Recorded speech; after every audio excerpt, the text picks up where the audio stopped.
Evening students. हम सबक 5 पढ़ रहे हैं अब्बू खां की बकरी, और इसके जो मुसन्निफ़ हैं उनका नाम है डॉक्टर ज़ाकिर हुसैन। डॉक्टर ज़ाकिर हुसैन हैदराबाद में पैदा हुए थे 1897 में, और इनका इंतकाल 1969 में हुआ था। और ये हमारे वतन हिंदुस्तान के जमहूरिया हिंद मीन्स प्रेसिडेंट भी रह चुके थे, और इन्हें हिंदुस्तान के एजाज़ात जो बड़े बड़े एजाज़ात हैं वो भी दिए गए थे। अब्बू खां की बकरी के अंदर एक शख्स है जो अल्मोड़ा में रहते हैं, बड़े मियाँ, उनका नाम है अब्बू खां। उन्हें बकरी पालने का बहुत शौक़ था, तो वह बकरी पालते थे, लेकिन उनकी बकरी कभी ना कभी किसी ना किसी तरीके से रस्सी तुड़ा के भागी जाती थी। और फिर उन्होंने सोचा कि अब मैं बकरी अब नहीं पालूंगा, लेकिन वो अकेले रहते थे, इसलिए तन्हाई बहुत बुरी चीज़ है। वे फिर एक बकरी लेकर आ जाते हैं, और जो इस बार बकरी लेके आते हैं वो बहुत अच्छी थी दिखने में भी और मिजाज की भी, और उसका नाम उन्होंने चांदनी रखा। और बहुत दिनों तक, बहुत ज़माने तक वो उनके घर पे रही, तो उन्हें यकीन हो गया कि ये बकरी अब नहीं भागेगी। मगर अब्बू खां धोखे में थे। आज़ादी की ख्वाहिश इतनी आसानी से दिल से नहीं मिटती। एक दिन सुबह सुबह चांदनी ने पहाड़ की तरफ नज़र की। मुंह जुगाली की वजह से चल रहा था, रुक गया, और चांदनी ने कहा, वे पहाड़ की चोटियाँ कितनी खूबसूरत हैं, वहाँ की हवा और यहाँ की हवा का क्या मुकाबला। फिर वहाँ उछलना कूदना, ठोकरें खाना, और यहाँ हर वक्त बंधे रहना, गर्दन में 8 पहर ये कमबख्त रस्सी।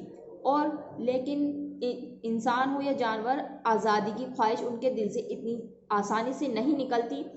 ऐसे ही चांदनी के दिल से भी आज़ादी की ख्वाहिश नहीं निकली थी, उसे आज़ाद होने का अभी भी इच्छा थी। एक दिन सुबह सुबह वे पहाड़ की तरफ देखती है, और वो मुंह जुगाली करती रहती है। जुगाली में से होता है जानवर कुछ खाते रहते हैं तो मुंह चलाते रहते हैं। जुगाली कर रही थी तो उसका मुंह भी रुक जाता है, जुगाली करना बंद हो जाता है, और वे पहाड़ की तरफ देखकर बोलती है कि पहाड़ की चोटी कितनी खूबसूरत है, वहाँ की हवा और यहाँ की हवा का तो कोई मुकाबला ही नहीं है, और वहाँ पर तो उछलना कूदना ठोकरें खाना, और यहाँ पर हर वक्त बस बंधे रहो, गर्दन में हर वक्त ये रस्सी बंधी रहती है। ऐसे घरों में गधे और खच्चर ही चुग ले, हम बकरियां तो ज़रा बड़ा मैदान चाहिए। अब ये बोल रही है कि इतने से घर के अंदर तो गधे और खच्चर ही है ना, वो यहाँ पर रह सकते हैं, हम जो बकरियां हैं हमें तो थोड़ा ज़रा मीन्स होता है थोड़ा थोड़ा बड़ा मैदान चाहिए। इस ख्याल का आना था कि चांदनी, अब वे पहले सी चांदनी ने थी, ने उसे हरी घास अच्छी लगती, ने उसे पानी मज़ा देता। रोज़ बरोज़ दुबली पतली होने लगी, दूध घटने लगा। अब्बू खां समझ गए हो ना हो कोई बात ज़रूर है। अब जब चांदनी के दिल में ये ख्याल आया कि मुझे भी उस पहाड़ पर जाना है, तब से अब वो पहले जैसी चांदनी नहीं रही। अब उसे वो जो हरी घास अच्छी लगती थी वो घास भी अच्छी नहीं लगती, पानी भी उसे मज़ा नहीं देता, और रोज़ बरोज़ मीन्स दिन ब दिन हर रोज़ वो पतली होने लगी, और जो उसका दूध था वो भी घटने लगा। अब्बू खां समझ गए कि कुछ ना कुछ तो बात ज़रूर है जो चांदनी इस तरीके से बिहेव कर रही है।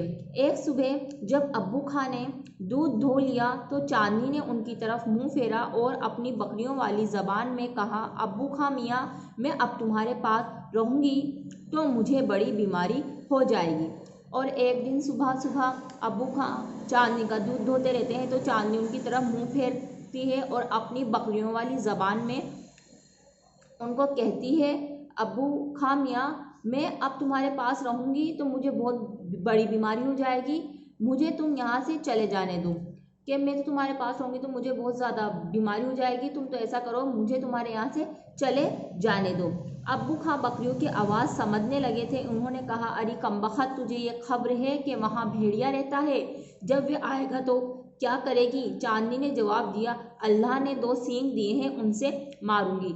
जो अब्बू खां थे वो बकरियों की आवाज़ बखूबी समझते थे, तो उन्होंने चांदनी की आवाज़ समझ गए और बोले, अरे कमबख्त, तुझे क्या खबर भी है कि वो जो पहाड़ पर तू जाने की कह रही है वहाँ पर एक भेड़िया रहता है, और जब वो भेड़िया आएगा तो फिर तू क्या करेगी? तो चांदनी ने जवाब देती है अब्बू खां मियाँ को कि अल्लाह ताला ने मुझे 2 सींग दिए हैं, और इन्हीं सींग से मैं उस भेड़िए को मार दूंगी। अब्बू खां ने कहा, या अल्लाह, ये भी जाती है मेरी बकरी और इस कमबख्त भेड़िए के पेट में जाएगी, मगर नहीं, तेरी मर्जी के खिलाफ तुझे बचाऊंगा। और फिर अब्बू खां बोलते हैं या अल्लाह ताला, ये भी वहाँ पर जाने की ज़िद कर रही है, अब मैं क्या करूँ, मेरी जो सारी बकरियाँ उस कमबख्त भेड़िया खा जाता है, उसके पेट में चली जाती है, लेकिन नहीं नहीं, मैं इस चांदनी बकरी को वहाँ पर जाने नहीं दूंगा, इसकी मर्जी के खिलाफ मैं इसको बचा लूँगा। अब्बू खान ने चांदनी को एक कोठरी के कोने में बंद कर दिया और ऊपर से जंजीर चढ़ा दी, मगर गुस्से में कोठरी की खिड़की बंद करना भूल गए। इधर उन्होंने कुंडी चढ़ाई, उधर चांदनी खिड़की में से उचक कर जाओ जाओ जाओ, और अब्बू खान ने ये बोला कि मैं इसको इसकी मर्जी के खिलाफ भी बचाऊंगा, तो उन्होंने चांदनी को एक कोठरी में बंद कर दिया, और कोठरी में बंद तो कर दिया और जंजीर भी डाल दी, लेकिन गुस्से में उन्होंने जो कोठरी की खिड़की थी उसे बंद करना वो भूल गए। तो इधर तो उन्होंने कोठरी की गेट की कुंडी लगाई और उधर से चांदनी खिड़की में से उचक कर बाहर निकल आई। चांदनी पहाड़ पर पहुंचती तो उसकी खुशी का क्या पूछना था। पहाड़ पर पेड़ उसने पहले भी देखे थे, लेकिन आज इनका और ही रंग था। इसे ऐसा मालूम होता था कि सब के सब खड़े हुए इसे मुबारकबाद दे रहे हैं कि फिर हमसे आ मिली। और चांदनी अब खिड़की से कूदकर कोठरी से बाहर निकल आती है और वे पहाड़ पर जा पहुंचती है। पहाड़ पर जाने के बाद उसकी खुशी बहुत ज़्यादा होती है, उसकी खुशी का कोई ठिकाना ही नहीं रहता है।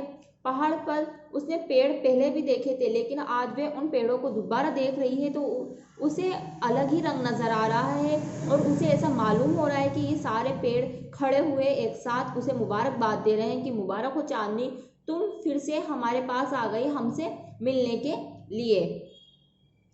चांदनी के लिए ये दिन भी अजीब था। दोपहर तक उछली कूदी कि शायद सारी उम्र में इतने ने कूदी होगी। शाम का वक्त ठंडी हवा चलने लगी। होते होते अंधेरा होने लगा और पहाड़ में एक तरफ से आवाज़ आई। और अब चांदनी का ये दिन बहुत अजीब था, बहुत अच्छा गुजरा। दोपहर तक वो पूरे पहाड़ पर उछलती रही, कूदती रही। वो इतना उछली कूदी कि सारी उम्र में ज़िंदगी में कभी भी इतना उछला कूदी नहीं करी होगी। शाम का वक्त हो जाता है और शाम का वक्त होते ही पहाड़ पर ठंडी ठंडी हवा चलने लगती है और धीरे धीरे अंधेरा होने लगता है। और अंधेरा होते ही पहाड़ के एक तरफ से आवाज़ आती है,